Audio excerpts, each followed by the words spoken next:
ठीक है ना, निकले उसको।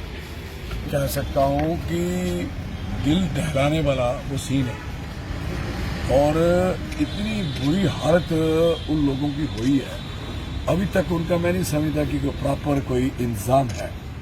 देखो, वो किसान लोग हैं, मजाती में जिम्मेदार हैं, छोटे छोटे, और किसी के पास 10 कनाल है, किसी के पास 20 कनाल है, किसी का 5 कनाल है, और छोटी छोटी ज़मीन है, छोटी छोटी, और पेड़ इतने सुंदर हैं वहाँ जो सर धस गए हैं, जैसे अखरोट है, अनारदाना बहुत है, और वो कोई 150 से 200 कनाल जगह है जो सारी की सारी धस गई। अब समझ सकते हो एक टावर कितना ऊंचा होता है, वो दिखाई नहीं दे रहा, सारी तारें, वो पूरा का पूरा टावर पीछे चला गया, मकान एक एक करके सारा धसता गया। उसमें बेसिक कारण है वो बुनियादी तौर पर दरिया के साथ, उस रिवर के साथ छेड़छानी हुई। वहाँ जो जितनी भी सड़कें बनती हैं, बम ब्लास्टिंग होती है, यू नो बेटर कि फरजाइल पहाड़ हैं हमारे, इन नए पहाड़ होते हैं, नए पहाड़ों को इस तरीके से छेड़छाड़ी की। ये पुराने पहाड़ नहीं है, दक्कन प्लाटू नहीं है, इस द नॉर्थ ईस्ट। वहाँ जितना भी नुकसान हुआ है वो लोगों के कारण नहीं हुआ, और नेचुरल कैलेमिटी का नाम देके भी नहीं कह सकते, करो आप कह लो, वो मैन मेड है, क्योंकि जितना भी कारोबार यहाँ उसके नजदीक हुआ, कि रेलवे का काम, कि दूसरा काम, कि सड़क का काम, उसकी वजह से सारी डिस्टर्बेंस हुई है। और फिर जितना मलबा, सुनो अभी भी आप जाओगे, जितना मलबा सड़कों का उन्होंने दरिया में डाला, दरिया ने अपने रुख चेंज किए हैं चनाब ने, और रुख चेंज करके वो उसके साथ लगा है, वो सारा ड्यू टू दैट ये सारा काम एक बार। और उसके साथ साथ जितनी भी उनकी लोगों की पल्ले कुछ था, वो उनके पास एक समझो सुई तक नहीं की बची।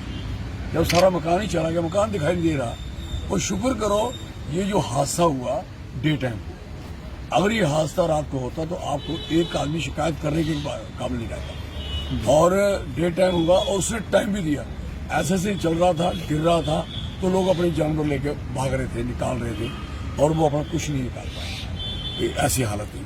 जो कपड़े पहने थे वही उनके पास रहे, जो कपड़े उनके पास बकाया थे नहीं रहे, सोना चांदी जो भी उनके पास था वो सारा का सारा उसमें चला गया। एक साथ में उसके साथ क्या होता है कि कईयों ने कर्जे लिए थे, लोग मकान बनाए, कुछ एम्प्लॉय थे, कुछ दूसरे थे, मकान के कर्जा लिया, 2-2, 3-3, 4-4 स्टोरी मकान, कईयों का करोड़ रुपए का मकान, 50-50 लाख का मकान था।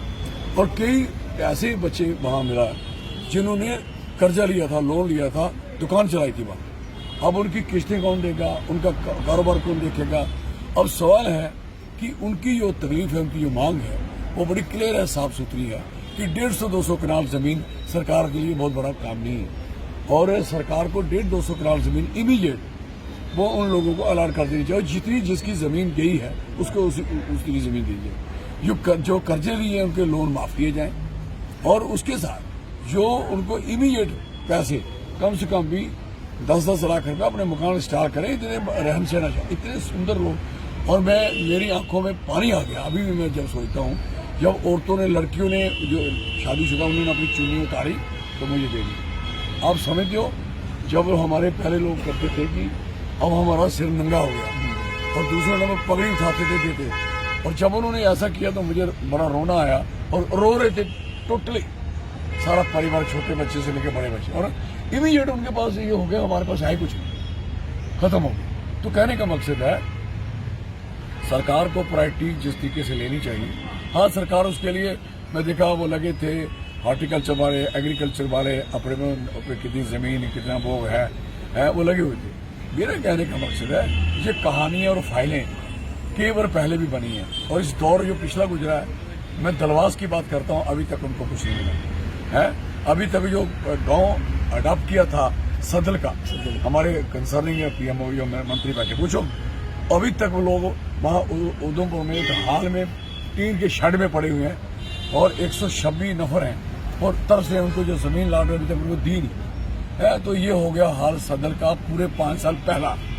तो कहने का मकसद है कि शुक्र करो कि ये सरकार चेंज हो जानी है, जो लाल सिंह ने एमपी बन जाना है। तो अगर ये सारा नहीं इनका मसले हल होगी तो मैं तो करवाऊंगा, जैसे मर्जी करवाऊंगा, मैं तो बिल्कुल करूंगा। मेरे पहले था ही, किसी ने मुझे 50,000 रुपये उधर दिया हुआ था, तो मैंने उठा के उनको दे दिया, मैं था ही नहीं, मैं ये ले लो। तो बाकी अगर मैं अमीर होता तो मैं कहता कि आपको मैं मकान भी बना देता। हाँ, एमपी जब मैं बनूंगा, अगर एमपी लैंड की स्कीम में अगर मकान बनाने की योजना होगी, नहीं होगी तो मैं समझाऊंगा। जब आपकी सुनामी आई थी गुजरात में, हम भी सरकार में थे, उस समय एमपी लैंड से पैसे लिए थे लोगों को दोबारा रिवाइव करने के लिए। तो हमारे, मैं बाकी एमपीओ से भी नहीं ले रहा, लेकिन मेरा जो एमपी लैंड है वो कम से कम इन परिवारों के लिए इस्तेमाल होना चाहिए। मेरी जो अपनी सोच है, जो मैं कहना चाहता हूँ। तो ये मेरे ये सारे मसले हैं।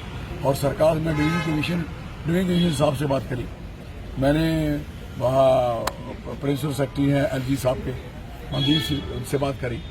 तो मैं सबसे बात कर रहा हूँ और जो कंसर्निंग अमला है वहाँ सबसे बात की है।